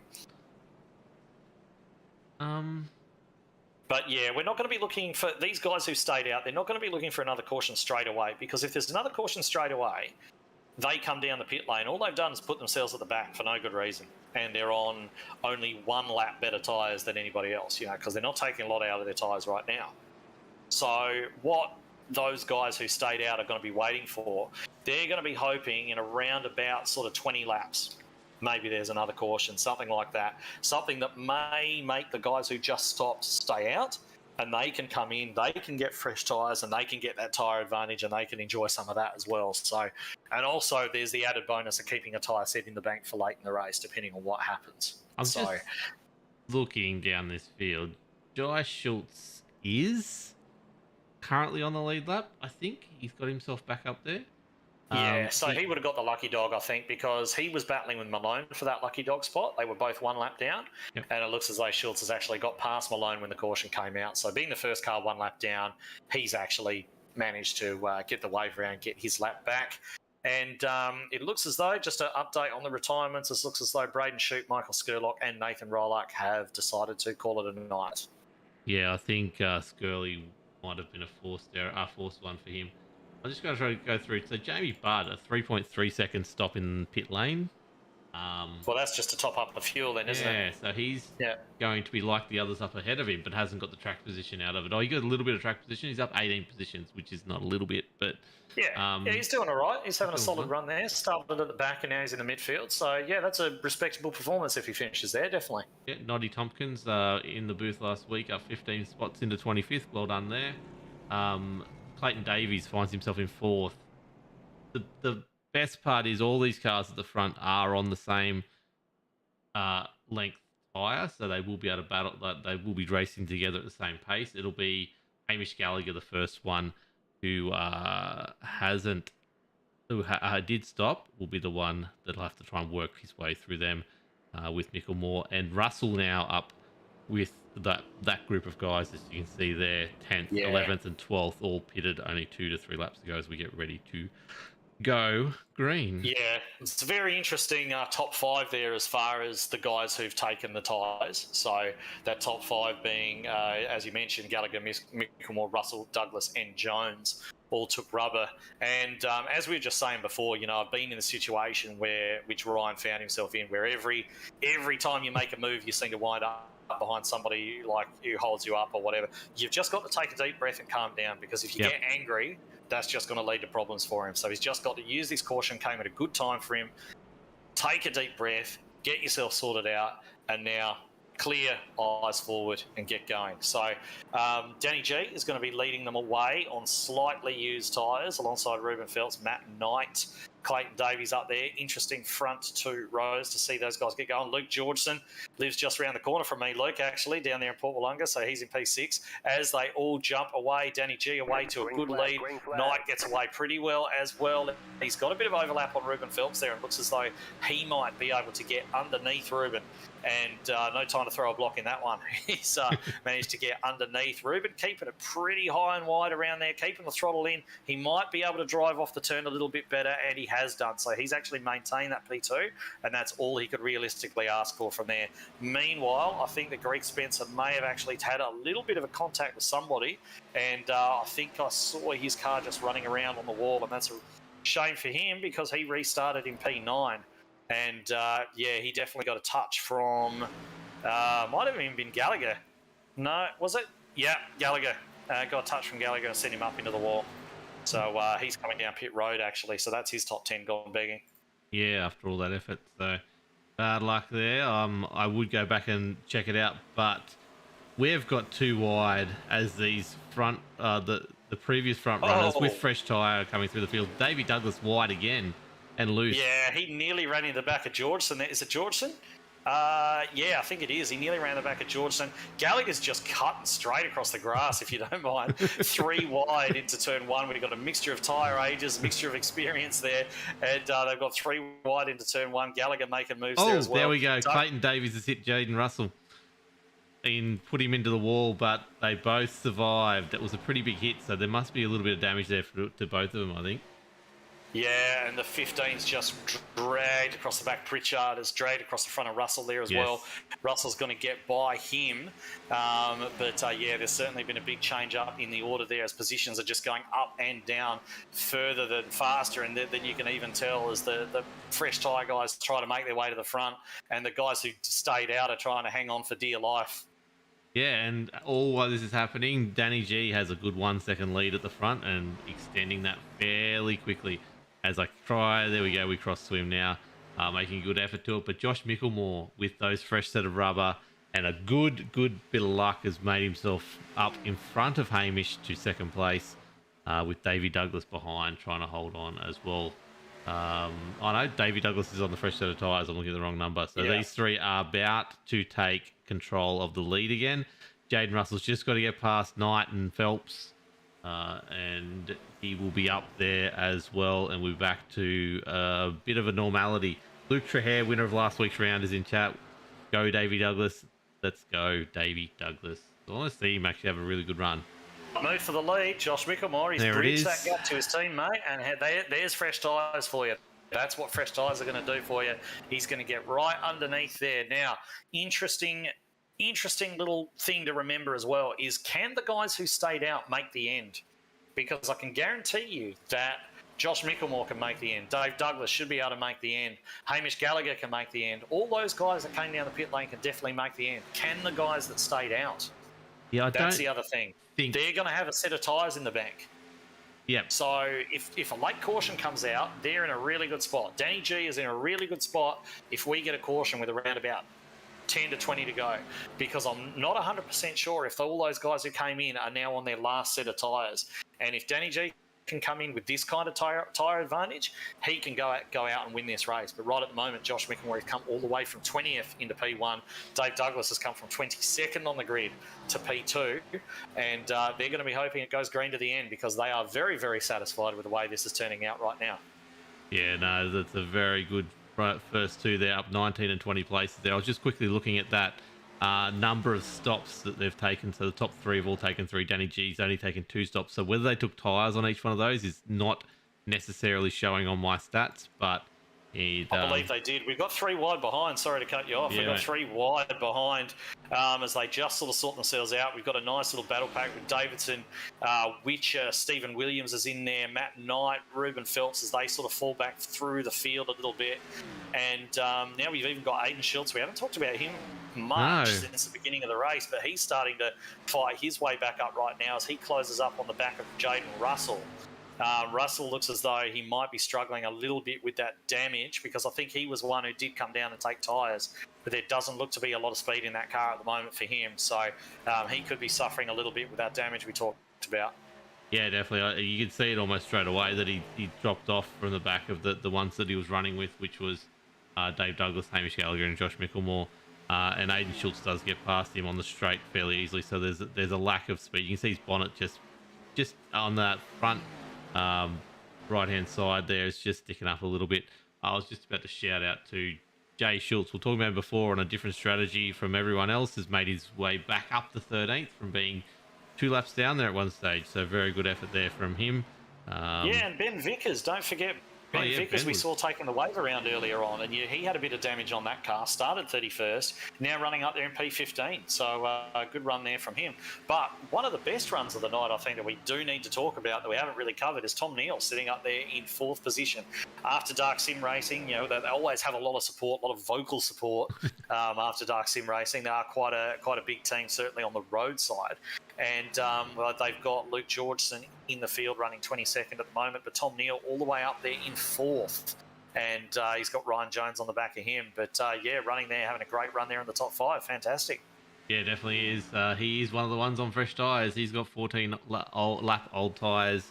So he's he's got the pace that everyone else has got. Ryan Jones, you should see whether he can get up on and past him. But these front 3 are making it look fairly simple right now.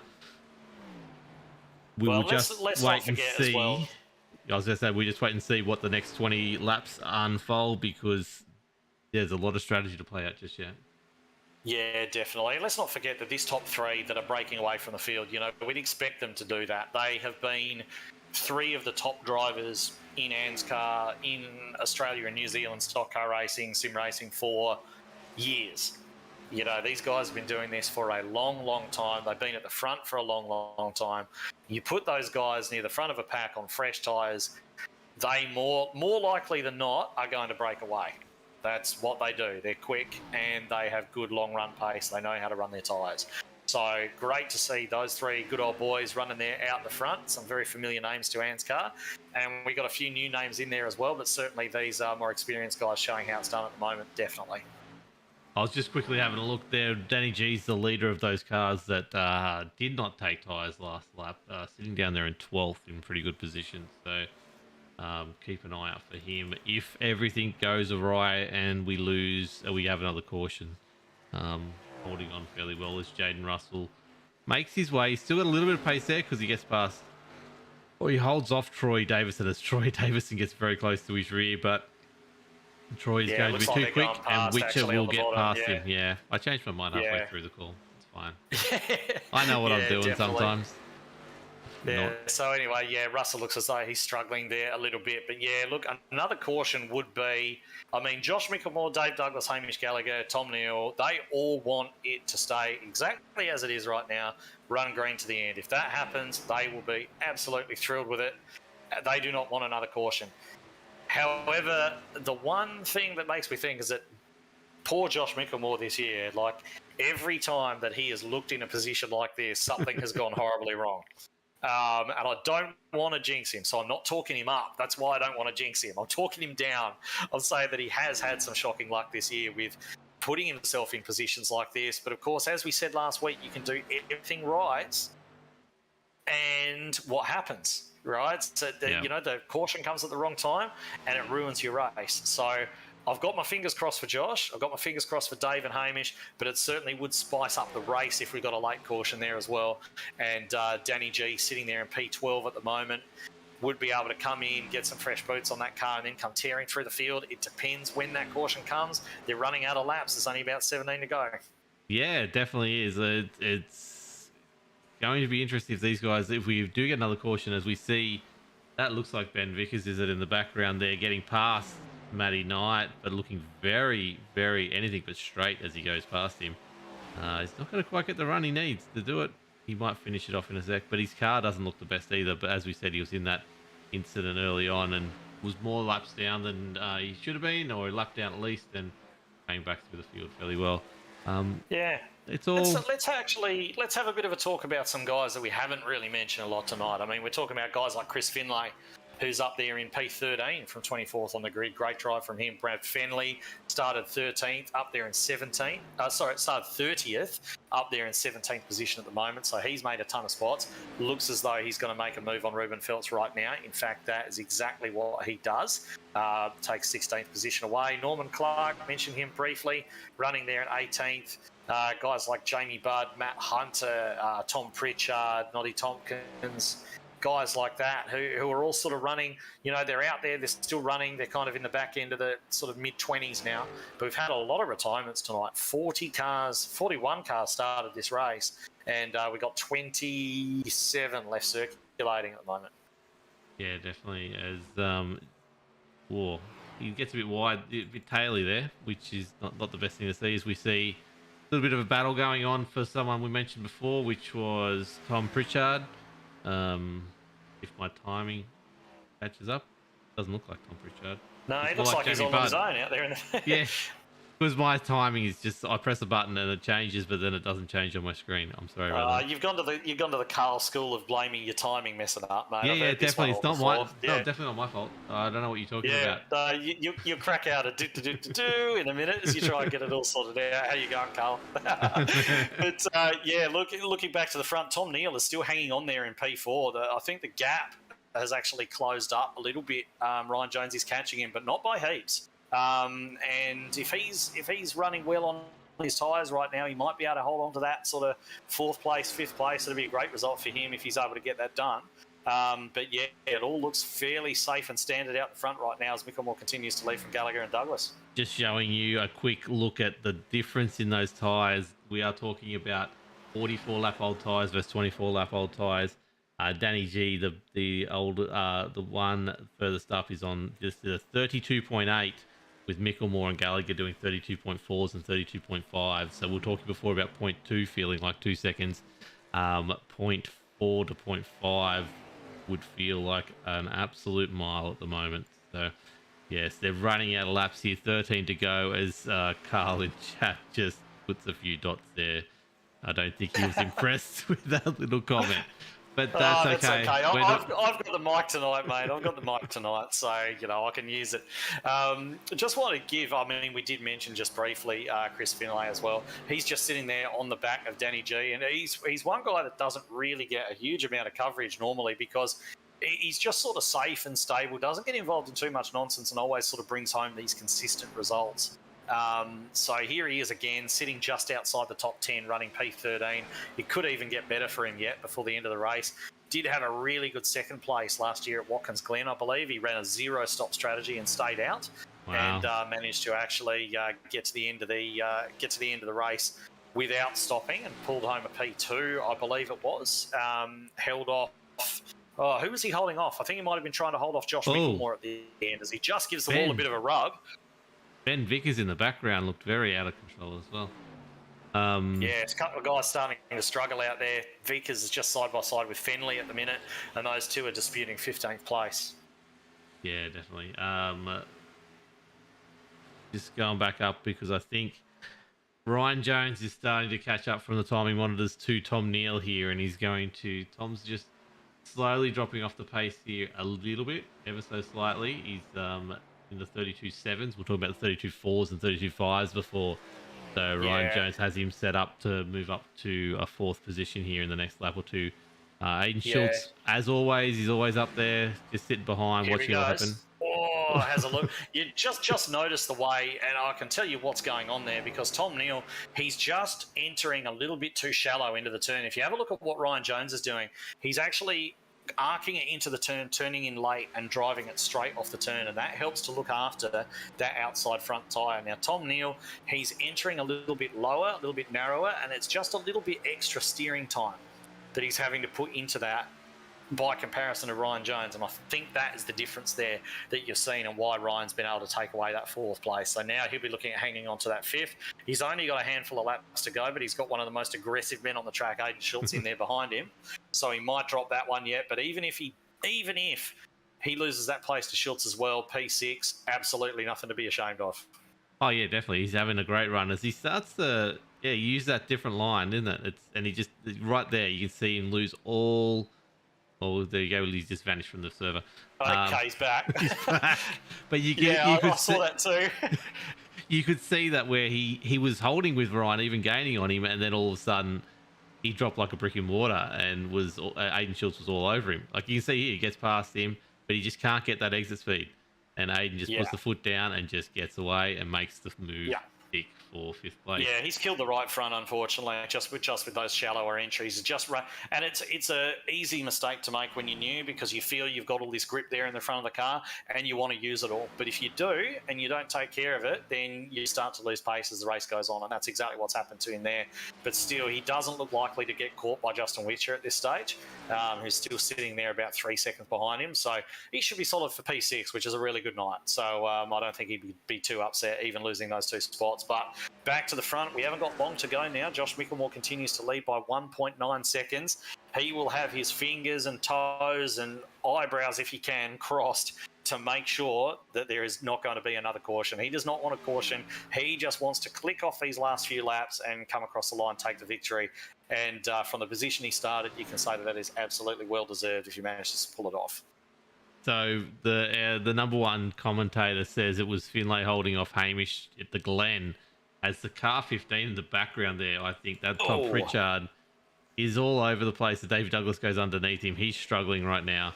He hit the wall pretty hard then and almost went into, I think it was Hamish or close to. Dave. I think it was Dave. Yeah, so he's struggling here. 5 laps. We've got to hold on, everyone. That's all you got to do. These guys that are sitting on 51 and 52 lap old tyres. Questions for fuel, I guess, is another thing. For these guys, but they've just got to hold on. 5 more laps to go. So it was holding off Hamish, I think it said at the shore, but he's not quite sure about that. Let's go back here. So I don't want to say it, but he's looking really good. Josh Mickelmore, as he goes. Don't say it. Don't say it. The lap. I don't want to. Let's go. Let's just ignore it. We're going to talk about somebody else. Here you go. Look at this. Norman Clark is an absolute legend all over the back of Ben Vickers as he tries to make a move stick to get himself up into the top 15 with 4 laps to get it done. Can he do it? Well, that car still looks pretty clean, doesn't it? That car of Norman Clark. So he's managed to avoid the trouble tonight. So and we know that Ben Vickers is carrying a little bit of damage. So perhaps Norman can actually get that done. So Norman's starting to close on the back of him there. How aggressive is he going to be? There's only a handful of laps to go. So if he's going to do it, he wants to do it now. Certainly that you'd expect the 09 to be a bit faster than the 77 at this point in the race. But certainly not taking chunks out of him, that's for sure. No, I was just having a look. Raymond Yeager seems to be going almost a second off his normal pace. But Tom Pritchard was going pretty slow again. So just trying to keep on those two. Don't seem to be any more damage or anything else. They've just definitely dropped off a cliff as far as pace goes. But easy enough to do. And we've got, just having a look a little bit further forward than that, we've got a few cars in the line here. Danny G trying to get past Jay Schultz. Looks as though he's got a bit more pace than that car does get underneath.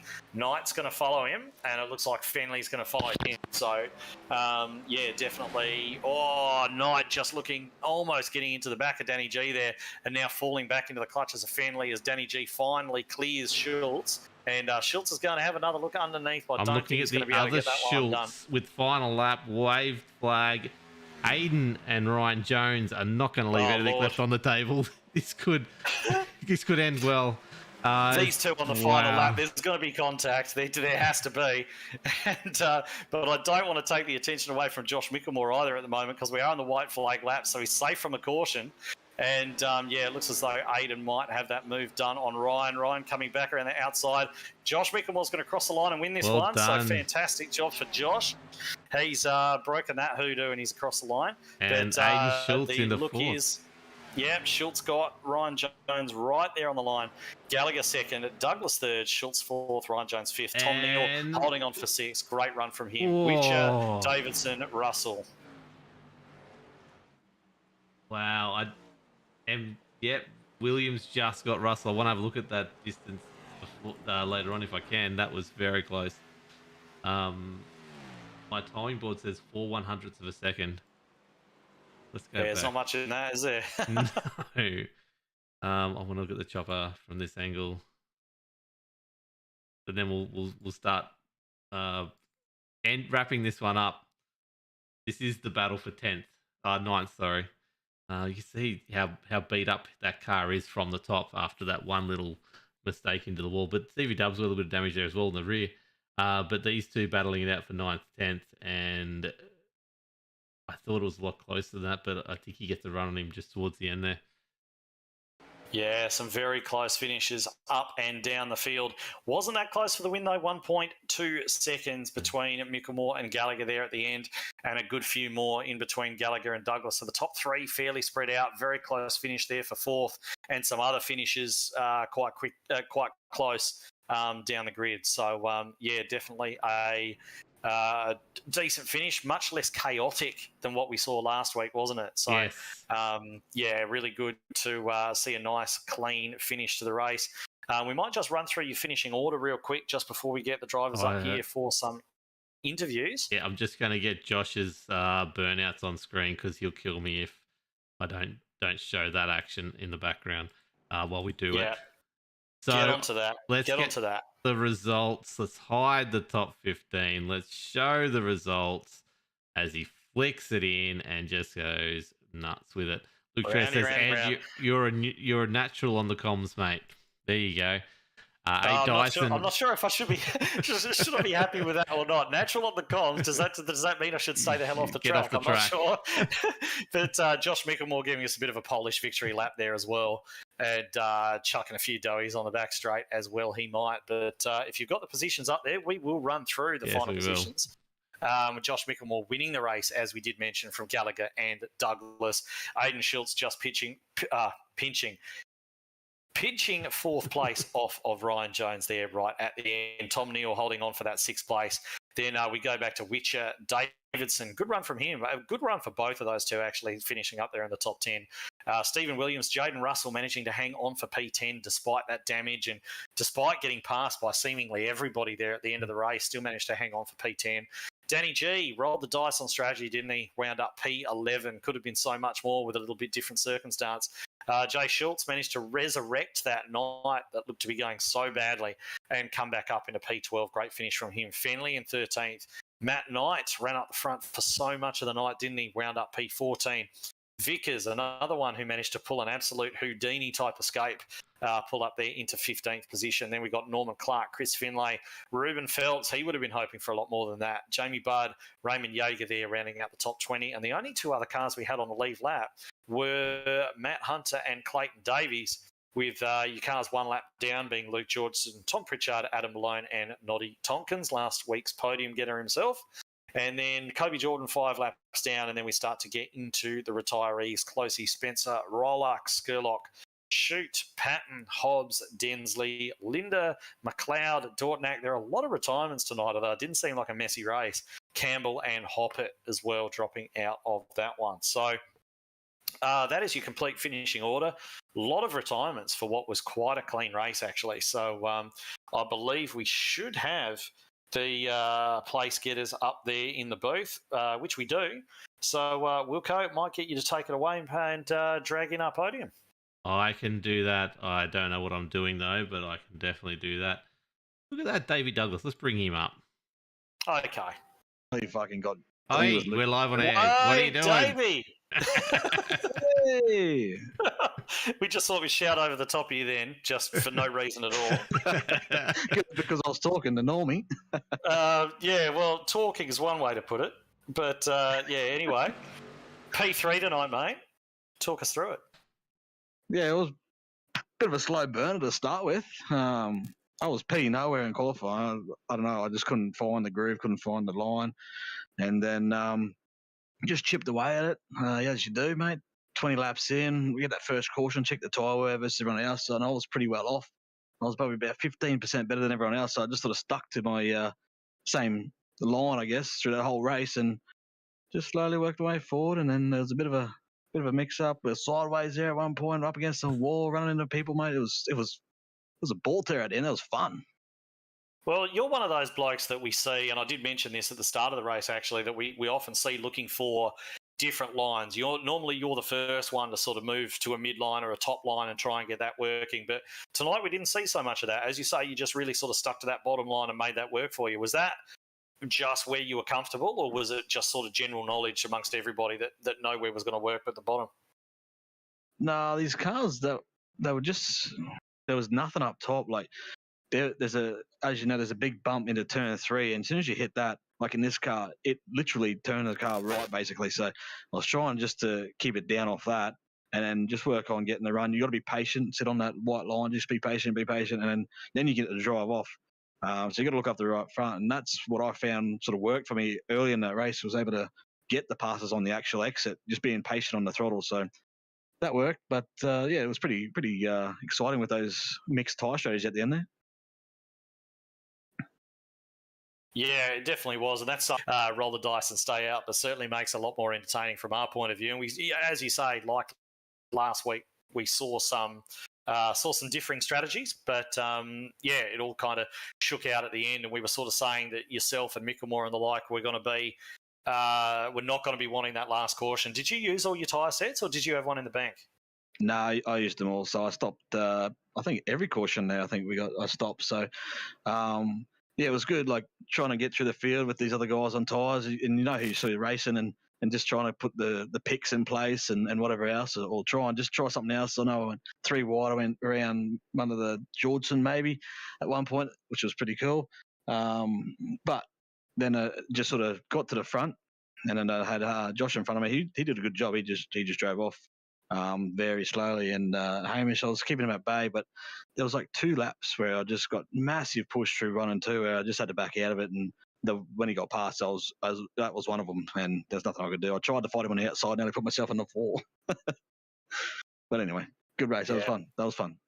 All right. Now, at the end of the day is what we're here for, not racing for sheep stations or anything. So Dave Douglas, 22nd to 3rd, had a great time doing it. It was great viewing.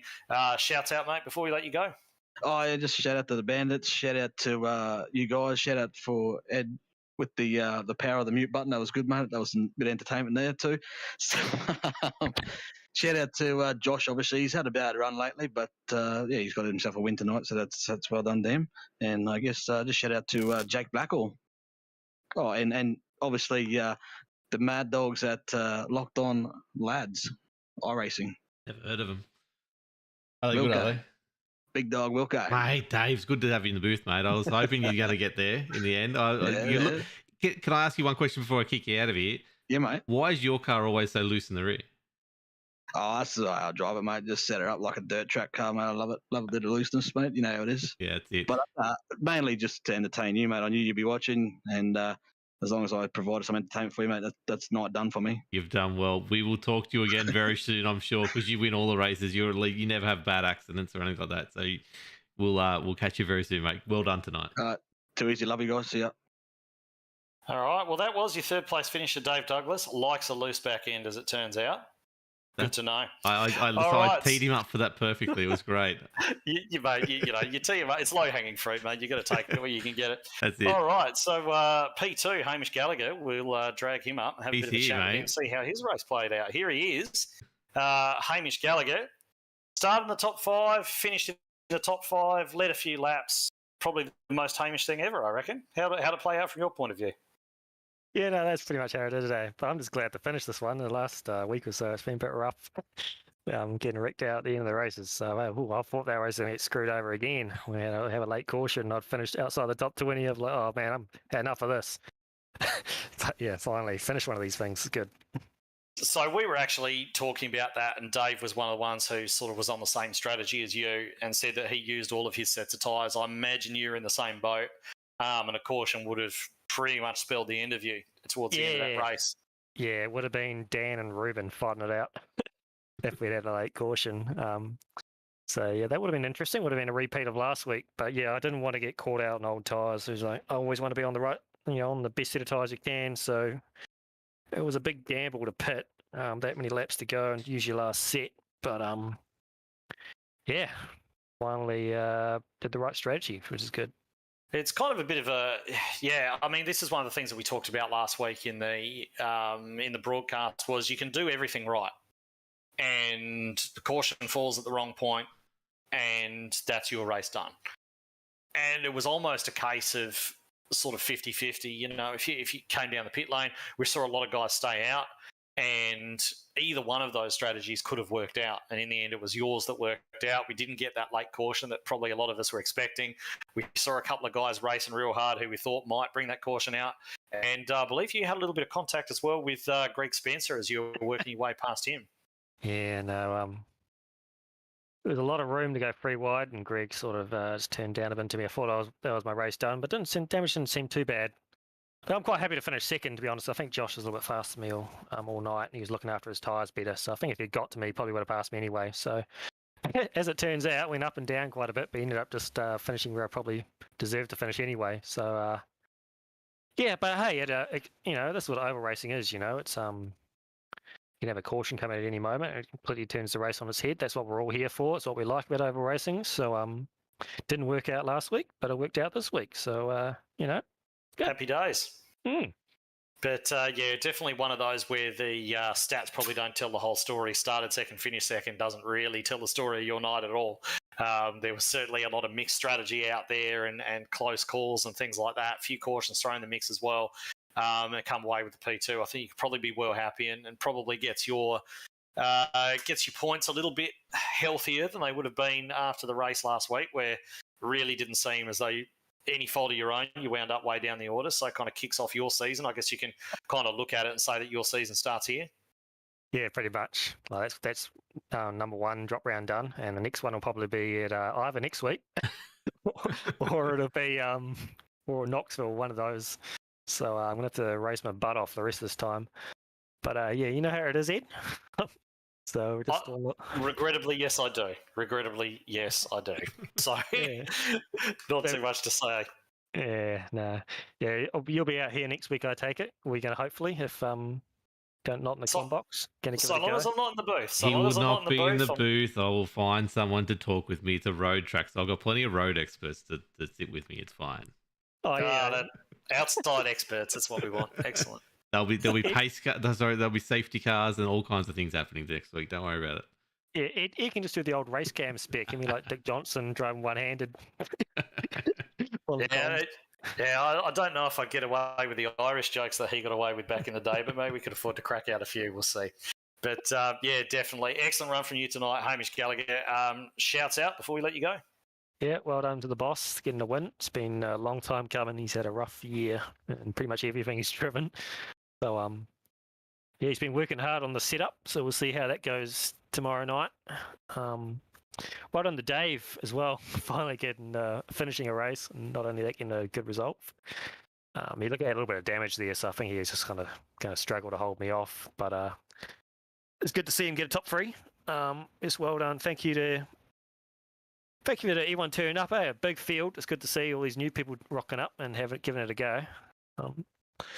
And yeah, just thank you to ANZCAR and the Mad As Designs and Affinity Construction Australia and Locked On Lads. Excellent. Well, there you have it. Your second place getter, Hamish Gallagher. Thanks very much for joining us. And hopefully we'll see you, well, not necessarily me, because hopefully I won't be up here, but we'll see him next week. I've already kicked him out. So here we go. We're going to bring in... Kicked him out? Yeah, kicked him out. We're getting ready for the big one. So we're going to bring up Josh Micklemore to the channel. Take it away, Ed. Let's find out what he's all about. Well, I'm going to say to you, Josh, what you say to everybody else, and that is It's about time, mate. I do actually say that, yeah. You said that to me after my very first ANZCAR win, mate, and it's been a while, so it's about time. But you're back up here. So talk us through how that played out from your point of view. Yeah, it's been a hell of a year so far for me, unfortunately. But yeah, qualifying didn't go to plan. Started 20th or something. So we sort of knew what the car was going to do long run. So we just looked after our stuff and picked a few guys off, and everyone was starting to fall off after about 30 laps, and we're moving through. So yeah, we're just doing our thing and just saving the tyres as best we could and try to be up there at the end.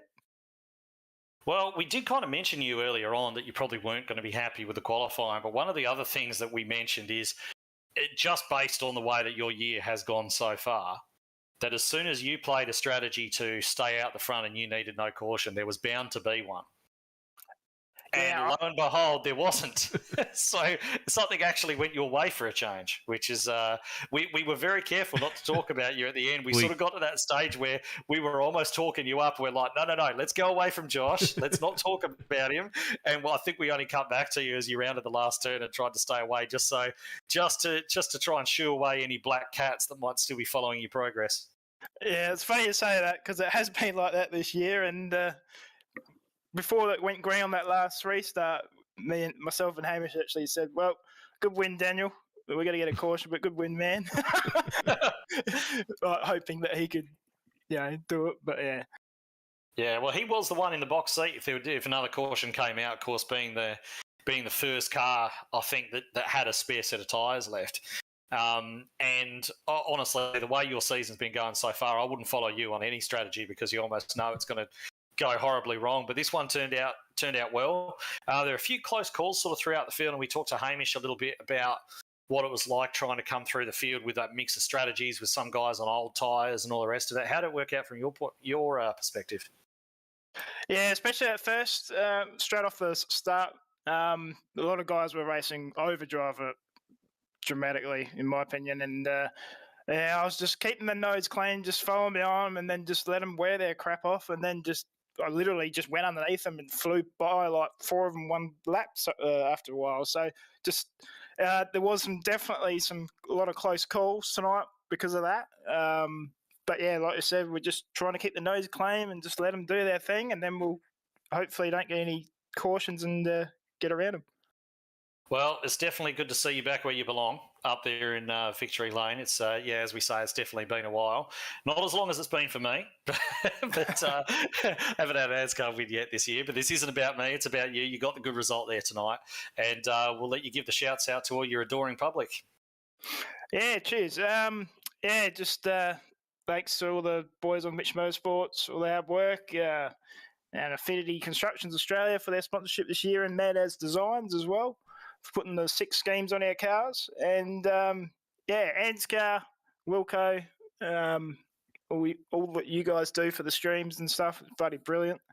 And all the other boys that were racing tonight, it was close, hard racing. So yeah.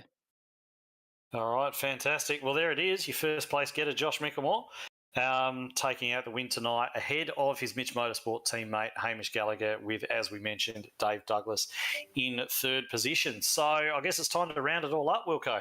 What do you make of it? It is like another good race. The strategy we sort of missed last week, we were promised for so long. I think it was a 90% an amazing race last week on strategy, and then we sort of got robbed of it right at the end, but got some great results out of it. This is the strategy one that we were waiting for. Definitely a gamble had to be made at the not even at the end, sort of 2/3 race distance, and the right one paid off, and the winners came up. But yeah, definitely Danny G, and that Matt Knight and those guys count themselves unlucky tonight after driving a really good race, showing speed at really good times of the race as well. But shout out Aiden Schultz in 4th, had a really good run at the end there. Tom Neal, big effort. Justin Witcher and Troy Davison all ending up the end of the field. As you mentioned, Ben Vickers doing a great job. Christopher Finlay as well. There's just it's really good to see 42 cars turn up for starters, and we're missing people like Luke Trahere, last week's winner, and Matty Raymond, the stalwarts of the series. So it's really good to see such a good turnout and only 3 cautions, which is not what we expected at all. Yeah, I mean, the guys are doing a fantastic job out there. Of course, you know, when you have a group of 42 cars like that, there's always going to be guys who make mistakes, and that's fine. That's part of racing. But we're not seeing a huge amount of them. And the issues that people are having, they're not bonehead moves. They're not people just trying something ridiculous. They're just racing things that happen, and you can accept that when that happens. And, of course, we're having the full course cautions as we have brings the field back together. But the thing that's really kind of interested me over these last 2 races, and we touched on it a number of times over the last two rounds, is the differing strategies that we've had. We've had guys staying out. We've had guys taking 2 tyres, taking 4 tyres, taking fuel only. And that's not something that we've sort of seen historically. You don't see a lot of that in cup racing. You don't see a lot of it even in the trucks, and certainly before iRacing gave us the ability to limit the tyre sets, it was just a case of, you know, you go green for 3 laps, caution comes out, everybody comes down and gets a fresh set because the advantage is that big. Now you've got so many mixed strategies and guys are rolling the dice, and that just makes it really interesting for everybody. It makes it, you don't know who's gonna do what, whether it's going to turn out right at the end for them, whether something's going to come up late and rob them. There's so much unpredictability right up to the last lap with these races so far. And guys are being brave. Guys are, as we said, rolling the dice. They're trying something different and putting it all on the line. They're putting all their eggs in a basket and really making that bet. So it's great to see. And it really spices things up from a spectator point of view, certainly. And I've enjoyed both of them. Yeah, definitely. It's great to see them willing to take these chances. Anything could have happened tonight, just like it did last week. And we got, it was just a great result either way. No matter what happened at the end there, it was really good racing the whole way through. But that wraps us up for Charlotte Motor Speedway, round 2 of the ANZCAR Thunder Series, season 2 for 2022. Well done, Josh Micklemore. Great effort, Hamish Gallagher, and awesome job, Davey Douglas. This has been Locked On Lads TV. Thank you, Edward Foster, for sitting in the number 1 chair as the number 2 commentator. You've done a great job again tonight. Second choice voice all the way, mate. That's it. Bring him home. Hopefully we'll get Carl back soon. And hopefully I'll get to call you having a really good race next week. All the road specialists will be out next week, which will be good to see. But we've got a later than normal version of Locked On iRacing podcast coming out later this week. We've got the new Paddock podcast, which is for the Logitech G Supercar Pro Invitational Series. So that's out now. Go check that one out on all your feeds. Locked On Lads TV will be back this Sunday night with the Australasian Supercar E-Series. And you'll see me racing again at random stages with my new rig that's sitting behind me as well. Been doing a little bit of practice on that. So we'll be getting ready. You got a new rig, mate? Yeah, mate. I've got a whole new, brand new rig. Yeah. Oh, you should have mentioned it, mate. Nah, I'm good. People, it's actually like it's really Anyway, we'll go into it later. It's set up nice. It's ready to go. It's You should do a whole podcast episode on it, mate. Nah, It'd mate. be great. Nah, we're just humble. I'm just not gonna say a word about it. It's all good. No, it's we're getting ready for the Watkins 6 hour and the Spa 24 hour at the moment. So you'll see a bit of practice for that on the streams coming up soon when we do a bit of charity run. But that's it. Thank you, Ed, and we will be back next week, and have a good night. Bye.